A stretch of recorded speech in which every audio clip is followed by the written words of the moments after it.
गांव जाने के बाद मेरे पास बस 3 काम ही होते हैं, खाना, सोना और हर रात रमेश काका की कहानियां सुनना। रमेश काका हमें हर रात गांव में घटी सच्ची घटनाएं सुनाया करते थे। रमेश काका का घर हमारे घर से थोड़ी दूरी पर था, तो वहां हम रात के 8 बजे तक पहुंच जाया करते थे। रमेश काका अपने घर पर अकेले रहते थे। उनका इस दुनिया में कोई भी नहीं था, इसलिए उनको भी सभी के साथ मिलजुल कर रहने में काफी अच्छा लगता था। ऐसे ही उस रात मैं चलकर रमेश काका के घर गया तो रमेश काका आग जलाकर ताप रहे थे।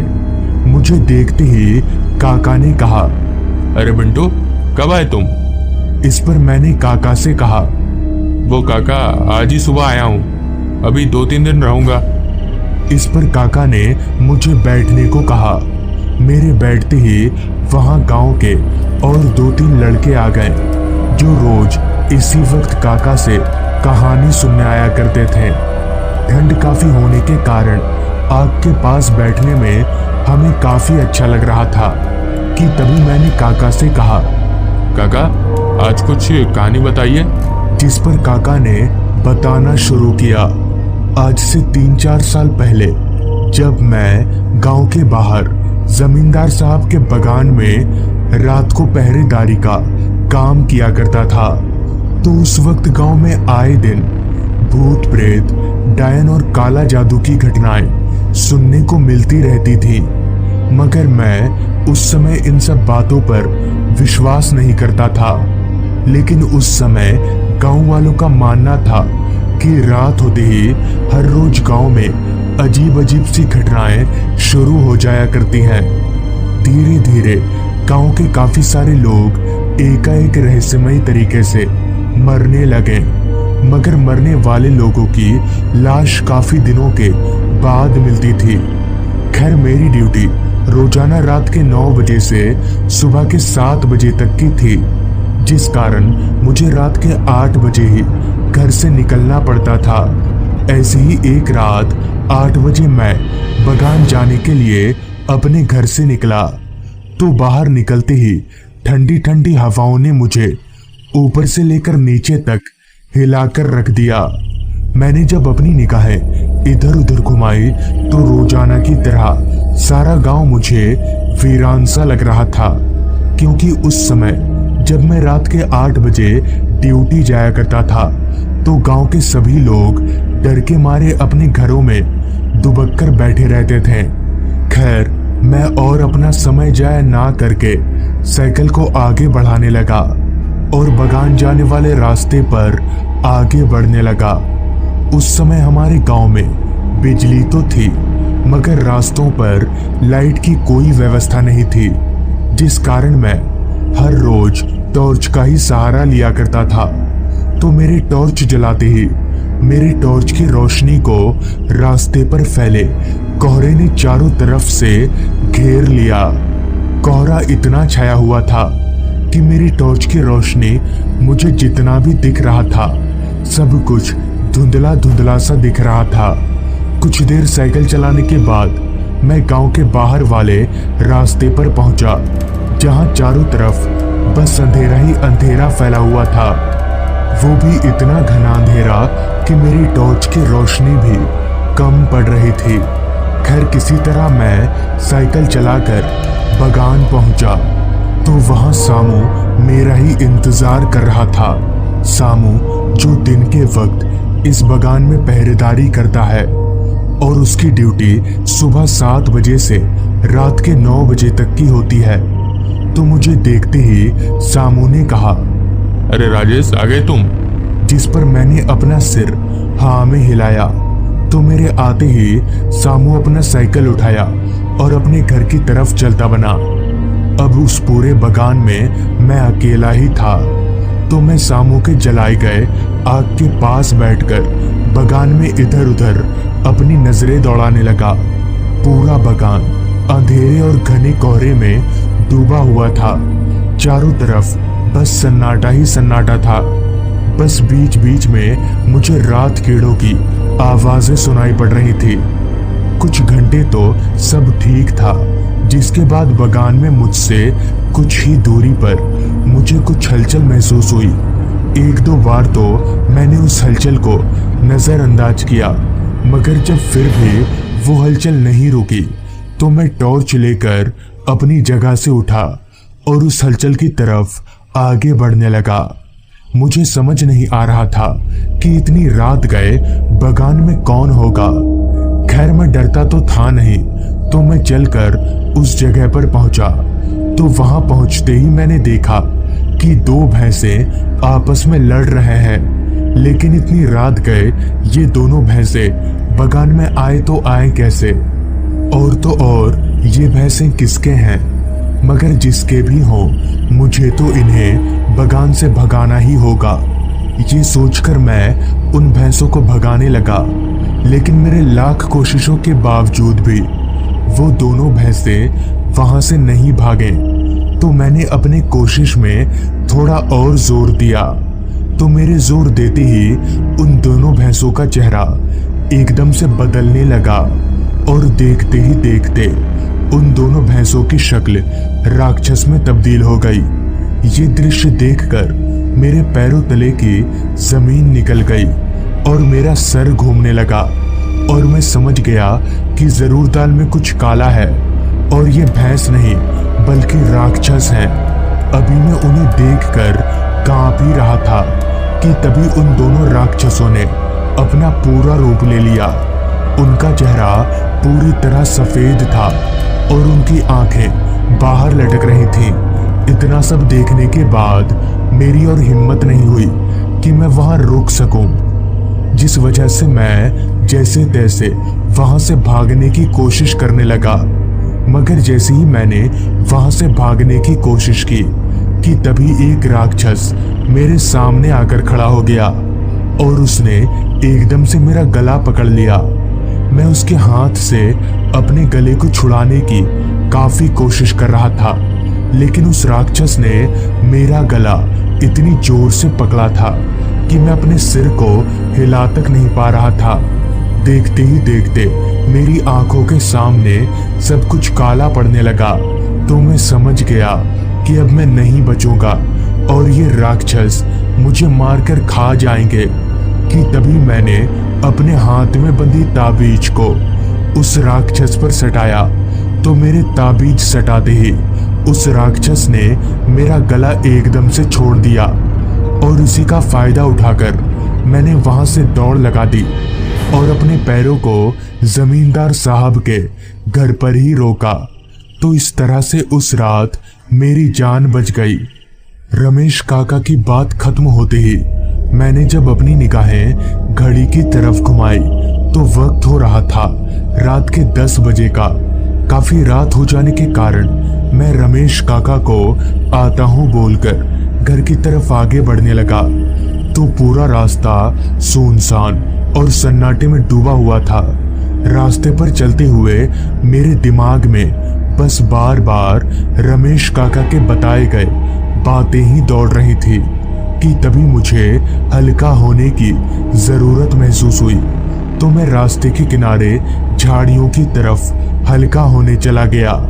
अभी मैं हल्का हो ही रहा था कि तभी अचानक मेरे बगल के पेड़ की डाली टूटने लगी। तो इस पर जब मैंने अपनी निगाहें उस पेड़ के ऊपर घुमाई तो इतने में ही मेरा पूरा शरीर पसीने से लथपथ हो गया और डर से मेरे दोनों पैर कपकपाने लगे।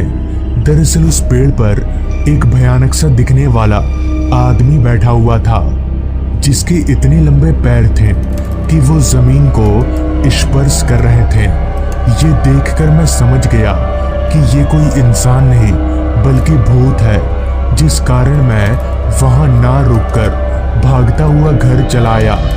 मगर घर आकर काफी दिनों तक मेरी तबीयत खराब रही। बाद में काफी झाड़ फूक करवाने के बाद मैं ठीक हुआ। तो दोस्तों, ये थी आज की कहानी। अगर आपको ये कहानी अच्छी लगी हो तो चैनल को जरूर सब्सक्राइब कर लें।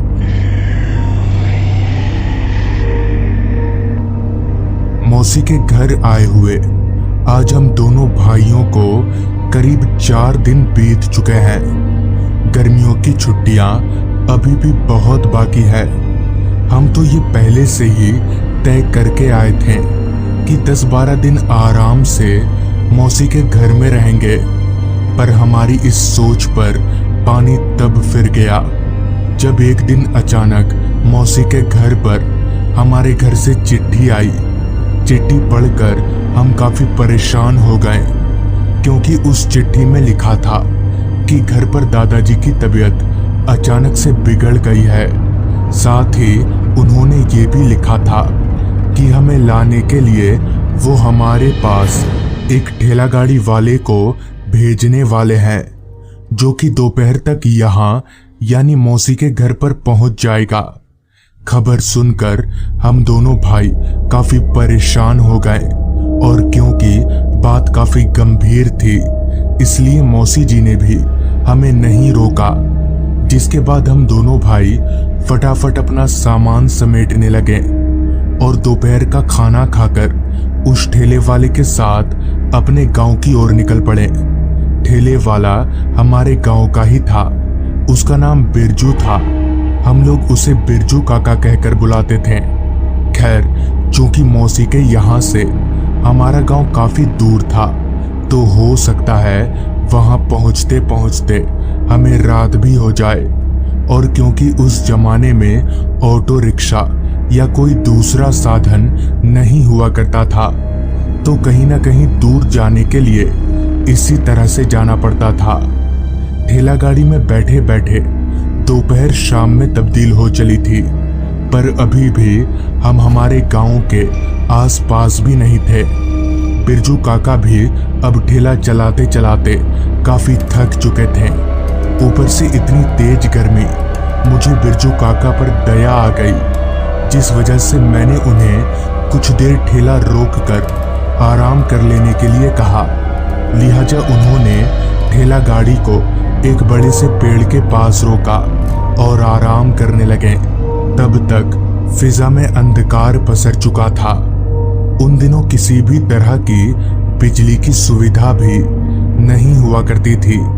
वो तो अच्छा हुआ कि बिरजू काका हमेशा अपने थैले में एक लालटेन रखते थे। लिहाजा उन्होंने लालटेन जलाकर ठेला गाड़ी के हैंडल पर बांध दिया और हम लोग वापस से अपने गांव की तरफ आगे बढ़ने लगे। पहले के मुकाबले गर्मी से अब हम लोगों को काफी राहत मिल रही थी, क्योंकि अब ना तो धूप हो रही थी और ना ही गर्म हवाएं चल रही थी, बल्कि मौसम अब काफी ठंडा हो चुका था। मगर अंधेरा पूरे फिजा में फैला हुआ था। दूर दूर तक हमारी लालटेन के अलावा रोशनी का और कोई जरिया नजर नहीं आ रहा था। अभी हम लोग गांव के उस कच्चे रास्ते पर आगे बढ़ ही रहे थे कि तभी बिरजू काका ने कहा, बेटा, तुम लोग पैर ऊपर करके बैठो, रात का समय है, ऊपर से अंधेरा भी काफी ज्यादा है। बिरजू काका की बात सुनकर मैंने और मेरे छोटे भाई श्याम ने, हम दोनों ने अपने पैरों को ठेले के ऊपर चढ़ा लिया। कहीं ना कहीं उस अंधकार भरे माहौल में मुझे काफी डर भी लग रहा था। पता नहीं कब क्या हो जाए।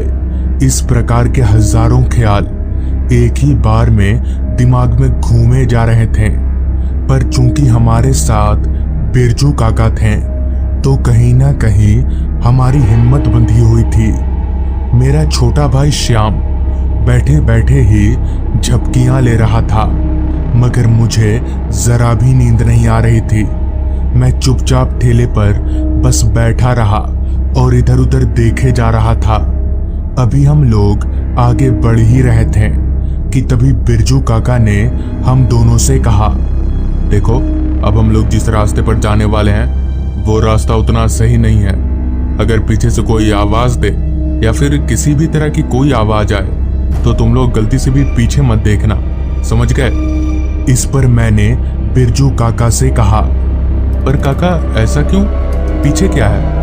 इस पर काका ने कहा, आज आसमान पर चांद नहीं है, मतलब आज अमावस है। इतना कहकर बिरजू काका एकदम से चुप हो गए और तेजी से ठेला गाड़ी आगे बढ़ाने लगे। हालांकि उस समय मैं छोटा जरूर था, पर अमावस की रात क्या होती है ये मैं बहुत ही अच्छे से जानता था। तो बिरजू काका की बात सुनकर मैं और भी ज्यादा घबराने लगा, मगर अब किया भी क्या जा सकता है। खैर हम लोग आगे बढ़ते रहे। अभी हम लोग जंगल से घिरे उस कच्चे रास्ते पर कुछ आगे बढ़े ही थे कि तभी अचानक हमें पीछे की तरफ से कुछ अजीबोगरीब आवाजें आने लगी, जैसे कोई हमें बुला रहा हो। आवाज सुनकर अभी मेरा छोटा भाई श्याम पीछे पलटने जा ही रहा था कि तभी बिरजू काका सामने से बोल पड़े, पीछे मत मुड़ना, उस आवाज को नजरअंदाज करो। बिरजू काका की बात सुनकर श्याम पीछे मुड़ते मुड़ते रुक गया। मुझे समझ नहीं आ रहा था कि आखिर ये आवाजें हैं क्या और किसकी हैं और इस रास्ते पर आ कहां से रही है। पर मैं इतना जरूर समझ चुका था कि हो ना हो दाल में कुछ तो काला है, पर मुझे ये नहीं पता था कि यहाँ तो पूरी दाल ही काली है। हमारी ठेला गाड़ी उस रास्ते पर काफी आगे निकल आई थी, पर वो आवाजें थी जो हमारा पीछा छोड़ने को तैयार ही नहीं थी। मैंने अपने कानों को अपने हाथों से बंद कर लिया था। कुछ देर बाद जब मेरे भाई ने मुझे कान से हाथ हटाने का इशारा किया तो मैंने अपने हाथों को अपने कानों पर से हटाया। वो अजीब तरह की आवाजें अब बंद हो चुकी थी। तभी बिरजू काका बोले, अभी खतरा टला नहीं है, चुपचाप बैठे रहो, पीछे मत देखना। बिरजू काका की बात सुनकर मैं काफी घबरा गया कि भला अब क्या होने वाला है। बिरजू काका काफी तेजी से ठेला गाड़ी भगाए जा रहे थे। चलते चलते अब हमारी ठेला गाड़ी एक बांस से घिरे जंगल के रास्ते पर पहुंच चुकी थी। वो रास्ता उस पहले वाले रास्ते से भी ज्यादा सुनसान और डरावना लग रहा था। पता नहीं क्यों अंदर ही अंदर मुझे ऐसा महसूस हो रहा था कि यहाँ हमारे साथ कुछ तो गलत होने वाला है। मैं बस यही मना रहा था कि मैं जो सोच रहा हूँ वैसा ना हो और हम सही सलामत इस रास्ते से बाहर निकल जाएं। पर शायद हमारी किस्मत को ये मंजूर नहीं था। अभी हमारी ठेला गाड़ी चल ही रही थी कि तभी अचानक ठेले के हैंडल पर लटका लालटेन खुद ब खुद बुझ गया। मगर अजीब बात तो ये थी कि उस वक्त वहां हवा जरा भी नहीं चल रही थी। फिर अपने आप ही लालटेन बुझी कैसे ये मेरे पल्ले नहीं पड़ रहा था। जिस पर मैंने बिरजू काका से कहा, काका ठेला रोककर कहीं लालटेन जला लीजिए। तो इस पर बिरजू काका ने कहा, नहीं, यहाँ ठेला रोकना ठीक नहीं रहेगा। बिरजू काका की बात और उनके ये बोलने का तरीका साफ तौर पर बता रहा था कि हम अभी भी मुसीबत से नहीं निकले हैं। बांस जंगल से घिरे उस रास्ते पर ठेला गाड़ी तेजी से अभी चल ही रही थी कि तभी अचानक ठेला गाड़ी की रफ्तार खुद ब खुद कम होने लगी, जबकि बिरजू काका उसी तरह से पेंडल मारे जा रहे थे।